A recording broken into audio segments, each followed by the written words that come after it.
සුබ දවසක් වේවා හැම දිනාටම. අද අපි සාකච්ඡා කරන්නේ අමනුෂ්‍ය ලෝකයෙන් වැඩ ගන්නා ක්‍රමය ගුරුකම් වල බලය පිළිබඳව. අමනුෂ්‍ය ලෝකය ගැන කතා කරද්දී අමනුෂ්‍ය ලෝකය තුල උපත ලබන්නේ යම් කෙනෙක් පෙර කරන ලද අකුසල කර්මයක් නිසා. පෙර කරන ලද අකුසල කර්ම Taman යම් කිසි කෙනෙක් සිද්ධ කරලා තියෙනවා නම් අමනුෂ්‍ය ලෝකේ උපදින්න ප්‍රේතෙක් වෙලා හරි යක්ෂ කුලයක හරි උපදින්න අකුසල් තිබුණොත් එයා මරණයෙන් මතු කය බිඳිලා යනකොට නැවත එයා අමනුෂ්‍යයෙක් බවට පත් වෙනවා. එතකොට මේකට අදාළ කර්මය සම්පූර්ණ වීමෙන් මේ තත්ත්වයට පත් වෙනවා. අමනුෂ්‍ය ලෝකේ හරි අසාමාන්‍ය සිදුවීම් සිදු වෙනවා. ඒගොල්ලන්ට නොපෙනී ගමන් කරන්න පුළුවන් හැකියාව තියෙනවා. ඒ වගේම මේගොල්ලන්ට යා හැකි තැන් තියෙනවා, යන්න බැරි තැන් තියෙනවා.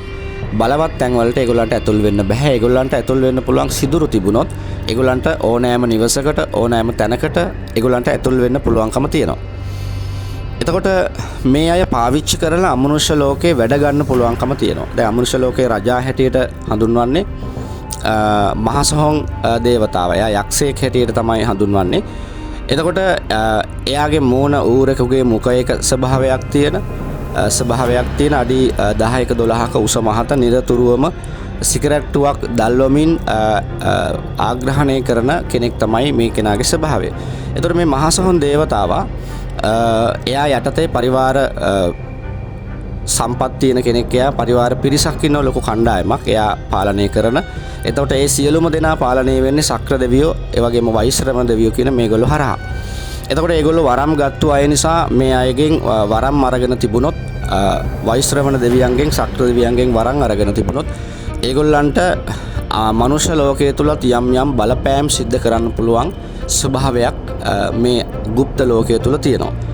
එතකොට මේ අයගෙන් පාලනය වෙන මහ බලගතු සෙන්පති අමනුෂ්‍ය ලෝකයේ ඉන්නවා පරිවාර පිරිස්. ඒ අය පරිහරණය වෙලා ඒ අය මිනිසුන්ට පිහිට වෙන අයත් මිනිසුන්ට නරක සිදු කරන අයත් මේ අතරේ ඉන්නවා. එතකොට අද අපි සාකච්ඡා කරන්නේ මේ අමනුෂ්‍ය පාවිච්චි කරලා කොහොමද ගුරුකම් කරන්න කියලා.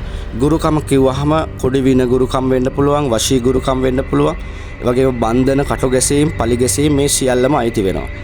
එතකොට මේ දේවල් කරන්න සාමාන්‍ය කෙනෙක් තටුවක් හදනවා කියලා මල් වර්ග 5ක් අරගෙන බිත්තර, මස් මාළු ආදී වශයෙන් දේවල් තියලා ඒ කෙනා යම්කිසි නූලකට යම්කිසි දෙයක් සිද්ධ කරනවා නම් ඒ අමනුෂ්‍යව බන්ධනය කරගෙන වටා පිටාවේ ඉන්න අමනුෂ්‍යව බන්ධනය කරගෙන ඒ මන්ත්‍ර ශාස්ත්‍රය කටයුතු කරනකොට ඒ අය ඇවිල්ලා අර කෑම වලට බැල්ම වැටුනහම ඒගොල්ලෝ අල්ලලා ඒගොල්ලන්ට මන්ත්‍ර භාෂාවෙන් අවශ්‍ය කාරණේ කියලා ඒගොල්ලන්ට ඒක බාර දුන්නාම ඒ අදාළ ස්ථානයකට ගිහිල්ලා දැම්මහම කෙනෙක්ට කොඩි විනයක් බවට පත් කරන්න පුළුවන්.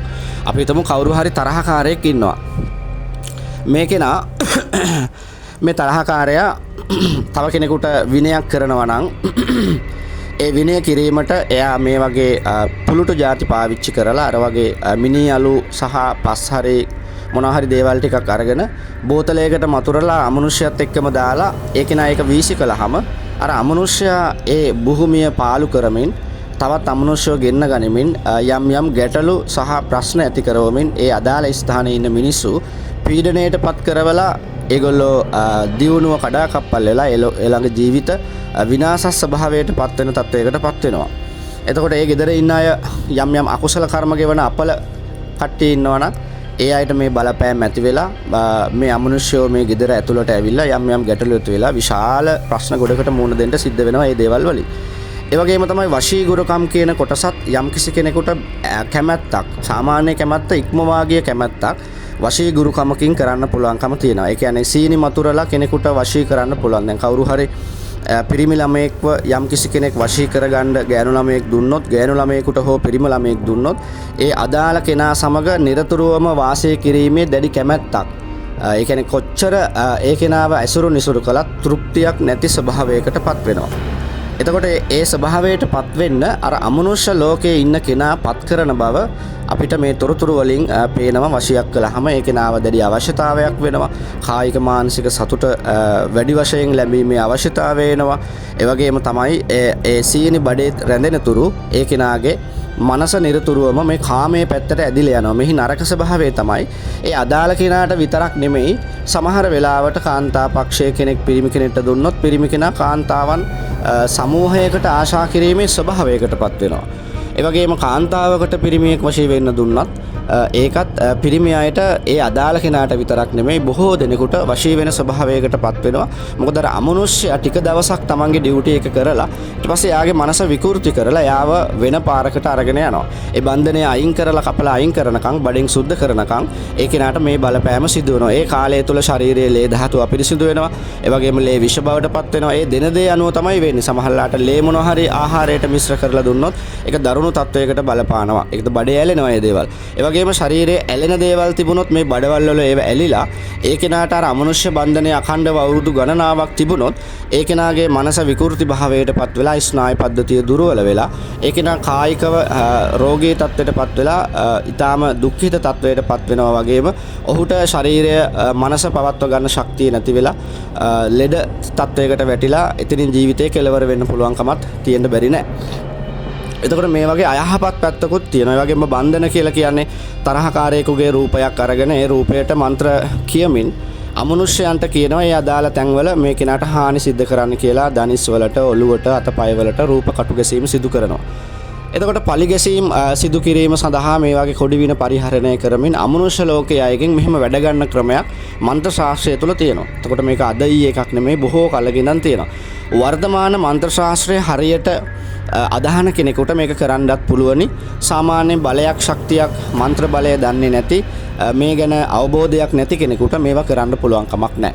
එතකොට මේ සියල්ලම සිදුවන්නේ වචන බලයකින්. එතකොට ඒකට අධිපති වූ යම්කිසි කෙනෙක් අපි හිතමු කාලී යක්ෂණිය, එහෙම නැත්නම් මහසොහොන් දේවතාවා, එහෙම නැත්නම් කඩවර යක්ෂයා මේ ආදී වශයෙන් ගම්බාර යක්ෂයා මේ ආදී වශයෙන් මේ අයට වතාවත් කරලා වන්දනාමාන කරලා ඒ හරහා යම්කිසි දේවල් සිදු කරන අයට විතරයි මේ දේවල් කරන්න පුළුවන්කම තියෙන්නේ. හැබැයි මේවායේ ගැටලුවක් තියෙනවා. මෙලව ජීවිතය තුළ නරක වැඩක් කළාම ඒක කරන ඇඳුරත් ඒ වගේම කරන කෙනත් අපායට යන අකුසලයක් සිද්ධ වෙනවා ධර්මානුකූල විග්‍රහයට අනුව. මොකද යම්කිසි කෙනෙක් යම්කිසි පීඩනයකටපත් වෙනකොට ඒ කෙනාගේ පෙර අකුසල කර්මයක් නිසා ඒ කෙනා පීඩනයටපත් වුනහම තව කෙනෙක් එය පරිගැනීම පිණිස පලියක් ගත්තොත් ඒ කෙනාට ඊළඟ ජීවිතයටත් ඒ අකුසලයේ සම්බන්ධ වෙනවා. මෙතනින් ගැලවෙන්න තියෙන මේ ජීවිතෙන් අකුසලයේ ගෙවලා ඉවර කරන්න පුළුවන්කම ඊළඟ ජීවිතයටත් යනවා ඒ කෙනා එහෙම දේවල් සිද්ධ කළොත්.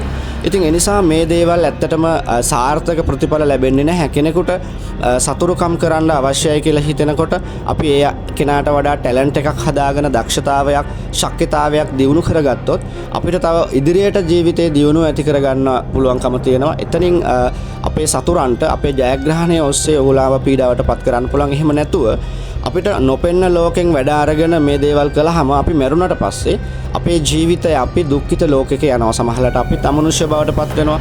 සමහරවිට අපිට දුක්ඛිත ලෝකේ අපායට යන්න වෙනවා.